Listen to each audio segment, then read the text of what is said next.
hot yoga problems. I got them. Woo! Ladies and gentlemen, boys and girls, Raff's brain listeners and yogi practitioners across the land,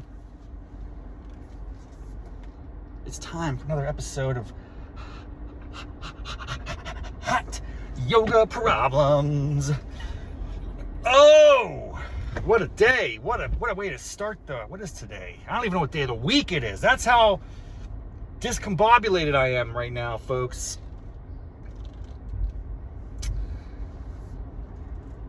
Oh. Here's the thing. I'm a part of this global enterprise. I don't know where you do. I don't know where you do your hot yoga. I gotta get this. I gotta figure this. Detect my vehicle. Just having trouble detecting.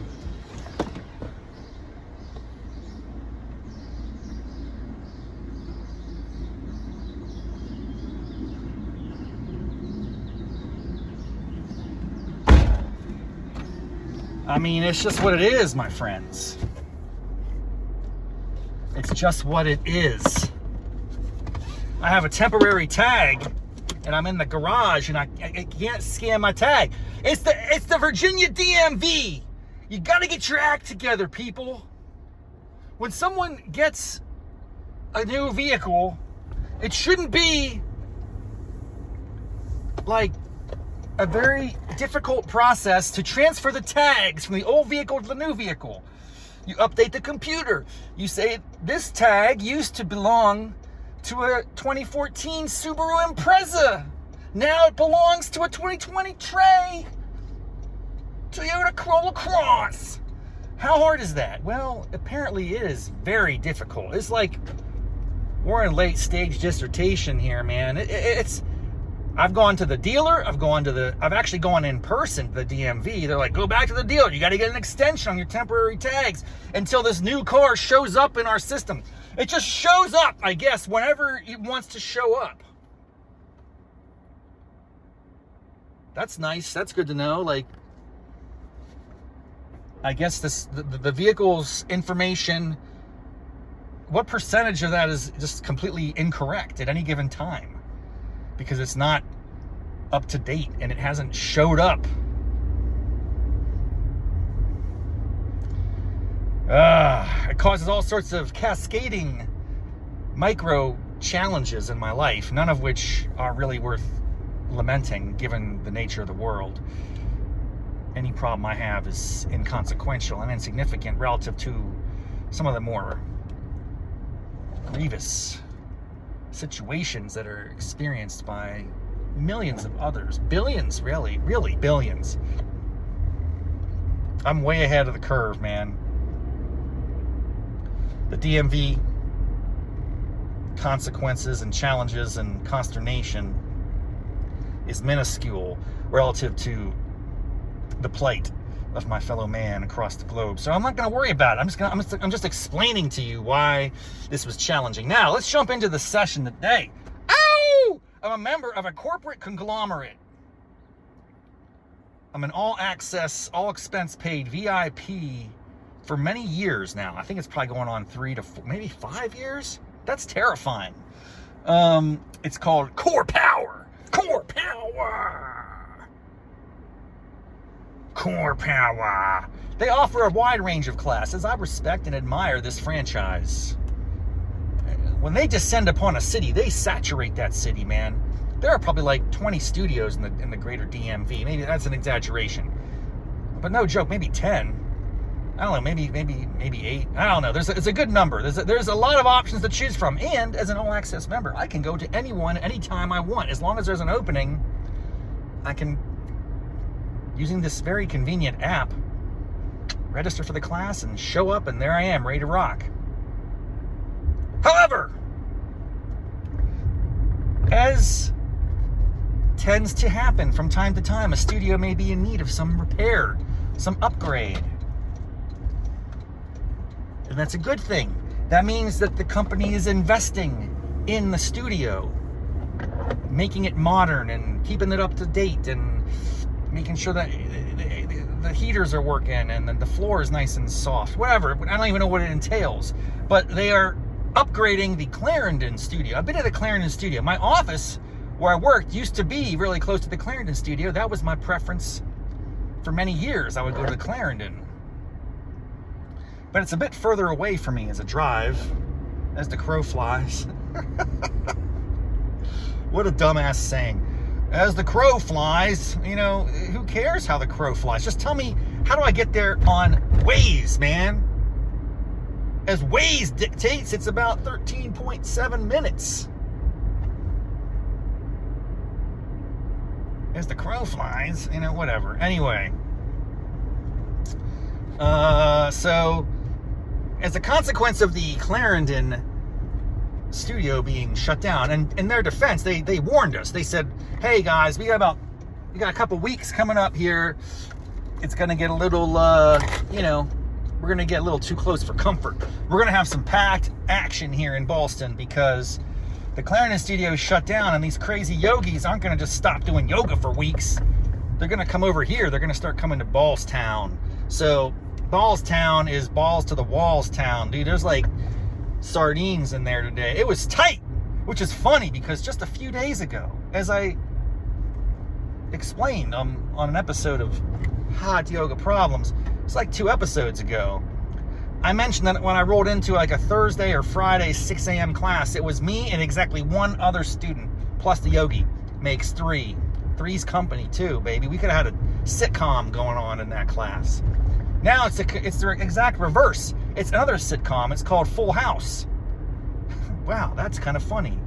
Sitcoms have a relationship to yoga studios. Who would have thunk it? It was a full house. It was a packed house. To the gills is an interesting phrase. I don't know where that comes from. Packed to the gills. That references fish in some way. To the gills, baby. To the gills. Anyway, it was crowded, it was packed, but here's the funnier thing. I showed up early. I knew it was going to be a little crowded, so I showed up even extra early. 20 minutes early, dude. And guess what? There's already 5 or 6 people in there. There's already like 5 or 6 people in there kicking it. And they had all the prime locations, except for my favorite spot in the very back corner, by the closet, where no one can notice me. I'm just like a little ninja back there, hopping around. So I was grateful that spot was still open, but all the other prime locations have been secured, and this is the craziest part. I remember some of these fools. I remember some of them from the Clarendon studio, because there was some early comers in Clarendon too. There's a particular couple that are always there together. I was like, oh, now that Clarendon's down, they're going to be here, and they show up like half an hour early. They are like on time. They have to have their particular spot. It is very, very, very important. I can sense this about them. And I respect that because I'm in that zone too. I guess it's a little less important to me. It's very important, but to them it is paramount. So anyway, it's a crowded class, man. That affects the situation. It makes it hotter. It makes it tighter. It makes it, you got to stagger your stances to make sure you're not getting in the way of other people. And then, you know, I thought I was going to have an empty space next to me. It looked like one of the last spaces. I get it. No one would want to come to the creepy corner where this weirdo old guy is sitting. So that's usually to my advantage. No one wants to sit next to me, but finally, I probably just by virtue of it being the only space left, some straggler comes in there and sits down, and this guy's like a warrior. Guy was insane. The guy's shredded, no shirt, breathing like an iron lung, doing every pose to the maximum. He was doing wheels in the warm-up, just to show off. Oh my God, I'm like, I can't compete. Thankfully, I'm not competing against you. I'm competing against my former self. But that competition's not going so well either. I feel like I've not made any progress over the past months and years, probably. I've reached an apex, a plateau. An apex and a plateau are different. An apex is the peak, correct? An apex does not get any higher. The apex is the peak. It's the opposite of the nadir, the nadir, or whatever. A plateau suggests that there's a potential for continued inclination.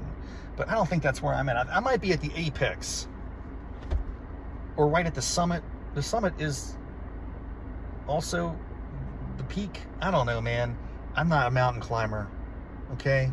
I'm just saying those analogies are probably accurate here. I am not making progress. I have plateaued. I have fizzled out, whatever you want to call it. Meanwhile, I got, Mr. Atlas next to me doing backflips, back handsprings, Cirque du Soleil style shit. It's crazy. I love it. It's fascinating. I just don't know if I'll ever get there until I drop about 30 pounds. I don't know if that's going to happen. So anyway, it's a whole other struggle we'll discuss in the future. Anyway, it's been a good day. I'm just going to have to, for the next several weeks, get up really early, claim my territory, stake a claim on my spot of choice, and beat the other yogis to the sessions. Oh, by the way, you also have to reserve in advance. This is very rare. I had to reserve last night, and I was on the waiting list. I got a note, hey, you've been admitted, but man, these classes are booking up fast. So now I got to schedule my life days in advance. That's a challenge. Sometimes my yoga doesn't manifest until the very morning of the yoga session. If I wake up, I go, I should do it today. Okay, then this is going to require me to commit ahead of schedule.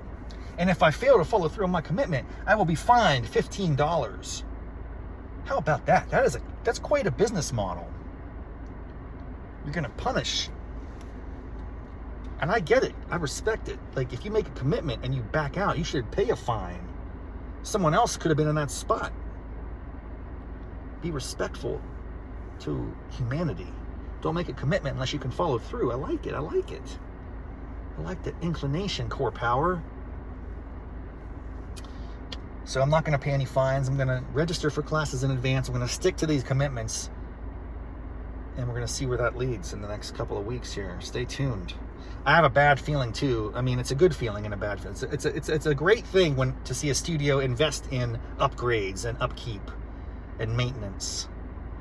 But that does require some downtime for the studio, which means I will have to pursue my hot yoga action at a different location in the future. Probably to Clarendon, and I'll check out the new digs at Clarendon. It might be a fun little just expedition for a couple weeks.